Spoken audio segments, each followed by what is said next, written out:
তামিম ইকবালকে প্রধান করে বিসিবির অ্যাডহক কমিটি গঠন।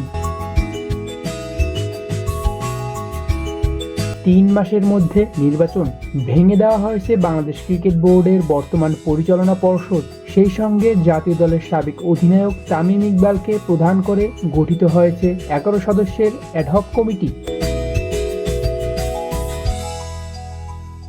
মঙ্গলবার বিকেলে এক সংবাদ সম্মেলনে এ তথ্য নিশ্চিত করেন জাতীয় ক্রীড়া পরিষদের ক্রীড়া পরিচালক আমিনুল এহসান। বিসিবির অ্যাডহক কমিটির মেয়াদ হবে 3 মাস। এর মধ্যে নতুন করে আবারও নির্বাচন অনুষ্ঠিত হবে। সংবাদ সম্মেলনে আমিনুল এহসান গত নির্বাচন নিয়ে গঠিত এনএসসির তদন্ত কমিটির প্রতিবেদনটি তুলে ধরেন। তিনি জানান, বিসিবির বর্তমান পর্ষদ ভেঙে দেওয়ার বিষয়টি ইতিমধ্যে ইমেইলের মাধ্যমে আইসিসিকে জানানো হয়েছে।